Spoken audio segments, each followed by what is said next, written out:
Alrighty, hi guys. Welcome back to TK Rapp's channel, The Chapters. It's been roughly 2 years since the last video, I think. Is that right? Is it 2? Okay. So it's been a bit, but we're excited to be back, and I will be interviewing TK Rapp. I am Ashlyn. I am the one who's in charge of all the social media that's been happening for like the past, I don't know, 3-4 years, something like that. Yeah. It's been a lot of fun. Anything you think is me is not. It is. Okay. But it's been fun. So today we're just gonna recap what's been happening over the last couple of years since we last saw TK Rapp and, talk about her new book that just came out earlier this year, which is really exciting. But starting off, the videos will now be happening bi-weekly or bi-monthly. Are they the same thing? Do we know? I have no idea. I could Google it right now, but I don't know. Basically, twice a month is the plan? Yeah, so the first one should be happening May 17th, which will be this one, and then we'll feature the next author. And if you have an author you'd like to see on this channel, be sure to comment down below and give us the recommendation, and we'll reach out. So TK, what have you been up to since we last saw you? I had done a short story for the Bookworm Box did One More Step anthology, and so all of us were given the prompt to say one more step would mean certain death, and then where we took our story from there was up to us. And so I wrote a short story called Opening Up, I believe was what it was called. From there, I took it and expanded it to become the stand-in. So I just released that on Leap Day. And so that's what's been going on there. Fun. So you said new book, and I obviously knew there was a new book because I'm the one that helped promote it. But for those that don't know, what's the book about? And what are some things that you're like, I liked writing this part? So it is about a photographer named Becca. Her best friend's getting married, and her assistant is actually pregnant and on bed rest. So she's scrambling last minute, and she literally bumps into her neighbor, and he happens to be her landlord, and he's got a little time, and so he offers to help her, and she teaches him some basics to help get through the wedding, and it just goes from there. I recommend it. I did read it. It is a very fun story. Speaking of that was a great segue into one of my questions was pick a word for each of your books. So I'll just list them off for you. So Jeez. Book 1, being there. Think of one word you feel describes it. Reunion. So the next up, Mind to Lose. One word, irritating. Mind to Steal. Love. Fumbled. Fun. Played. Sweet. Maybe. Yeah, we'll come back to that one. I have words for that one. Finding Layla. Oh, 2 words. Girl power. All out. We can hyphenate it and it becomes one. Or my single word is Barney. Yeah. For those of you who know what Barney is, you know. For those that don't, you don't. Go read the book. Read the book. Upside of regret. Challenging. Forgiving Cole. Redemption. We do love Cole. We do. Yeah. Summer bucket list. Light. And if you haven't seen that one did just get a new cover. So be sure to check that one out. And The Stand-In. The Stand-In. My one word. Damn. Why is that the one I have a hard time finding? The word's damn. That's the word. Damn. That'd be, yeah. Maybe that is. Yeah, true. So, speaking of all your books, who was your favorite book, like your favorite male, like the male lead to write? Who was your favorite? Oh gosh, that was really tough. It's like, depends on the mood. I'd say the first one that comes to mind is Drew, because it was the first book that I wrote. And so he's got that special place in my heart. But then Tabor was so much fun. But then I get to Evan in The Stand-In, and he was based on a K-drama that you recommended I watch. And it was just the fact that in the K-drama, King Balan, he was just at the core of his character, a good guy. there were no games. There wasn't like a, oh, I'm going to be a jerk to get her to like me. He was just a good guy. And so he was really the inspiration for Evan. Good guys exist. Now, I have a caveat to that, that I've heard from a couple of my friends that were like, who the hell is this man? He doesn't exist. So there's that. Do with that what you will. So now that you've 11 years of writing, that's half my life, literally half my life, and 10 books. Damn.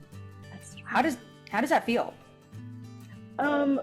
Really good. It was difficult because when COVID happened, which I didn't even plan on talking about COVID, but when COVID happened, I was like, ooh, I'm gonna write.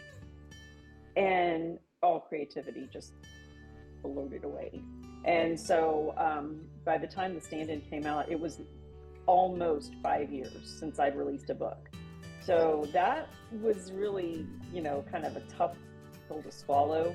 So getting back to it is really great. I really enjoyed writing that story, and just, it's kind of amazing that it's been 10 years. I've been doing this for 10 years, and I'm happy with what I've done. I'm happy with what I'm working on now. So, it's good.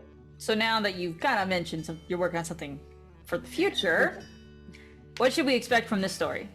I hate to say it, tears. There's definitely sweetness to it. This is, for anybody who read The Stand-In, Lou, the old man in the building. He has a story to tell, and I knew it halfway through. I know there's people that want to hear the younger brother Paul's story, but Lou is the one that's just, he's got the wisdom and the life experience and everything else, and he has a past that we don't know about, and so getting to explore that is just really amazing. And I've had to do some research. I've actually talked to my grandfather, and just found out what things were going on around that time, because this character is about as old as my grandfather, and they all call him Pops, and that's actually what I call my grandfather. But it's not my pop, I have to say that. There's bits of him and bits of what I imagine my grandfather, who passed away before I ever got to meet him, bits of him in there. And so I'm really excited for Lou's story, and really going into that age of starting in the 50s and working our way forward. Well, that is super exciting. I did read the book. Surprise, I did read the book, and Lou was a good character. And I was like, I need to know what this man did, because it's going to be a great story when it actually comes into fruition. When you do write, moving forward, what are some of the songs you listen to? Because I know you make playlists. So I guess what has been your go-to songs? So for the last 11 years, every book requires something different of me. I've been somebody who uses an outline, index cards. I've just, written what I'm feeling.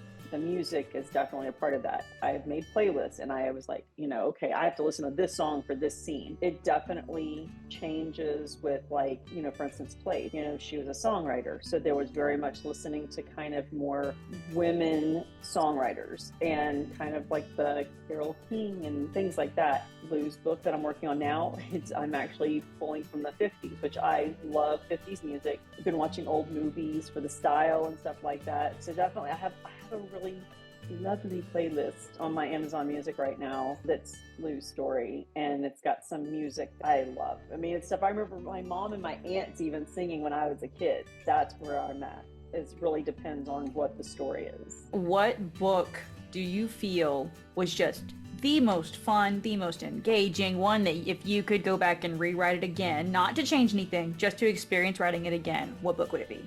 Fumbled. I laughed so much while writing that book. So if I could do that one again and have that same, I think I wrote it the fastest. It was actually my most successful book.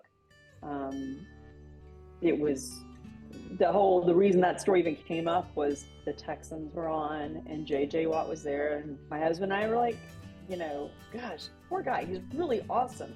I bet you he's gonna have a really hard time finding someone that likes him and loves him for him. And it was like, I got to write that story. So he was my inspiration.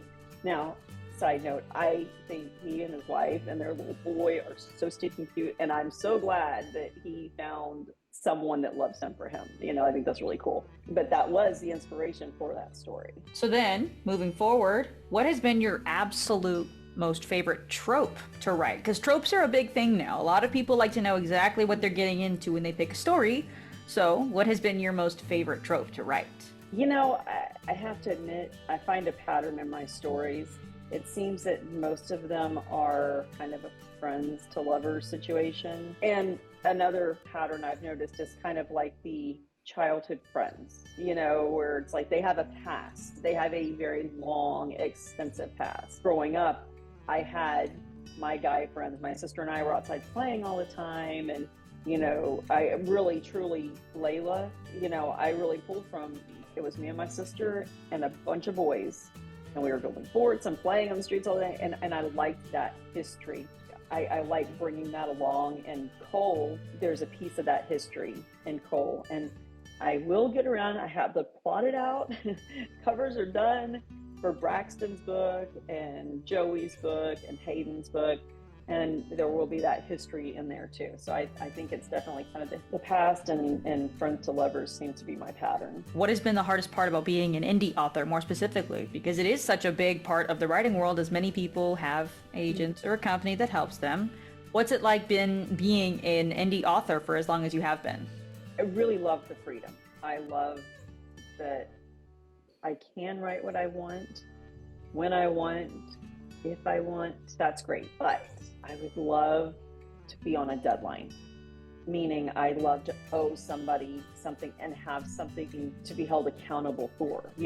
I can set a deadline for myself, but it's arbitrary. My husband can go, you need to have the book done by this day. Again, arbitrary. I don't owe anyone a book. I think if I had an agent, I had a publisher, and they said, this is your deadline, I like to procrastinate. The problem is when I don't have an actual deadline that I owe to somebody else, I do find that it's easier for me to push that back, push it back. And I'd say that's probably one of my biggest frustrations with being a self-published author, but it's on my own doing. It's something I've done to myself because I am a procrastinator. But I love the indie book world. I love the authors. There's some wonderful, wonderful people, readers, authors, bloggers, people, cover designers, editors. It's a really great community, ravenous for the things they love. And if you cross somebody because you're behaving badly, forget it. It can be cutthroat.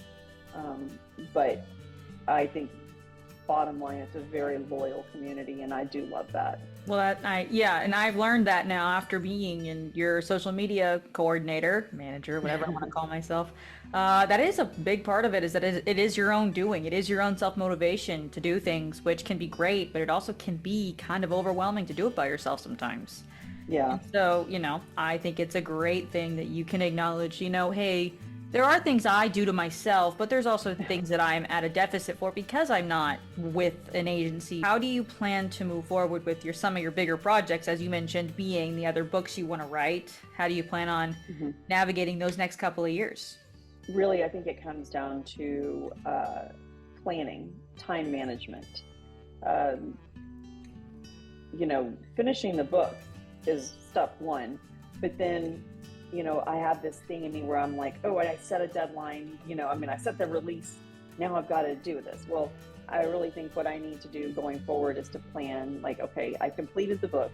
Let's not talk about it yet. Let's line up, how this is going to get out. What kind of promotion leading up to generate that buzz. Because going, hey, this is coming out in a month. There's no buildup. There's no anticipation. There's no there's no buzz about it. So I think that that's something that I definitely want to work on going forward is to figure out how to get people talking to where they're like, all right, yeah, I want this book, and the pre-orders and seeing it in that area.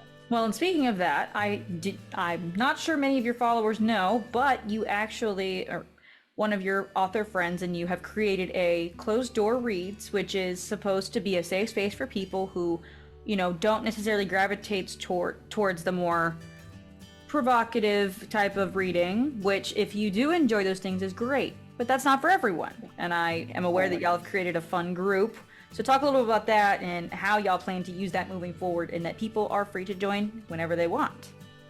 Yeah, so Molly McAdams, now known as Molly Barlow, she decided she was being called in a direction to start writing without the sex scenes, closed door reads. I call it fade to black, whatever you want to call it. It's the way I've always written, because that's just me. It's not in my personal comfort zone to write detailed scenes. I feel like it would be super awkward if I did, but I have so many of my friends that write the scenes, and I will read the scenes for them. I have no problem with it. It's just not in my wheelhouse to write it. But there's been a lot of authors that are starting to just kind of want to tamper down the sex scenes, and no judgment at all for liking them, not liking them, whatever floats your boat. I know reading is definitely a personal thing. I've gotten a lot of flack for my books not being sexy enough. And, that's fine. Would I like more readers to like my stuff? Of course, but, it's all good. But so I reached out to Molly and I was like, hey, maybe we can do this. And she was like, yes. And so she has a ton of very loyal readers, and they were like, I don't care. I will read whatever you write. And so they joined.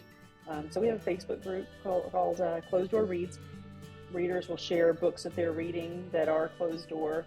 So it's really cool, to be like, hey, I just read this book. It's really great. And, you don't have to ask the question when, does it have sex? How detailed?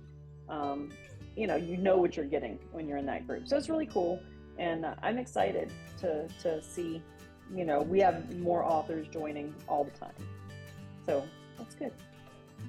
So I think it's really cool that the reader world is very open to people who, want to write, have written for a while. And that's the segue into my next thing is, now that you've been an author for like I said, I keep saying the amount of years, you've been an author for quite a bit. How has the reader world changed since you started to what it is now? One of the things I've noticed is how many readers have become authors, which is amazing. There's room for everybody, and one person's success doesn't diminish your own. I've seen some authors that are very new that have done very well, and I'm blown away, and I think it's really cool. So I think that's one of the bigger shifts that I've seen. I think readers, they are loyal to the authors they love. Again, something I think is very cool. You look at Colleen Hoover, her cohorts are diehard. And it's really cool. Penny Reed, she had her group and has her group, I'm sorry. And it's a really happy place. And they love Penny. At Book Bonanza last year, the year before, I'm sorry, she stayed after the signing because she knew it was going to be her last signing. And the readers were there forever. I think seeing how loyal readers are, how supportive they are to the authors they love. Brittany Cherry, her readers. I mean, it's great when you have readers who love your work, who will lift you up, and who will be like, hey, I'm there. I'm going to read everything you do. I think it's really cool. What advice would you give someone who's not only an indie author, but is a fresh indie author now? Because what advice would you give them? I would say find a critique partner, someone who will be brutally honest when they read your work. And then if you're not a marketing person, if you don't know how to do it, find somebody. Before you put your book out there, find someone who can help you, guide you, whatever, so that you are able to be successful or have a better chance of being successful. I think that would be that, and write what you love. If you're writing what you think is popular, I think you'll be unhappy. So write what brings you happiness, and it'll bring the readers along. Thank you, TK Rapp, for doing this interview. If you would like to see more, there are plenty more. I recommend you go watch the one she did 3 years ago. It's on her channel. No, let's not watch that. I think you should. I think it's a great experience. I think everyone needs to watch it. Talking to myself was a really great experience. You did great. You did great. You did great. If you'd like to see another video like this, don't worry, it'll come out 2 weeks from now, whether that's bi-monthly or bi-weekly, however you describe it. If you haven't already, Is it twice a month? Yeah, twice a month. And if you haven't already, be sure to comment what your favorite book by TK Rapp is, and any book suggestion or author you think we should interview, and then be sure to like. Anyways, thank y'all for watching, and we will see you next time. Bye.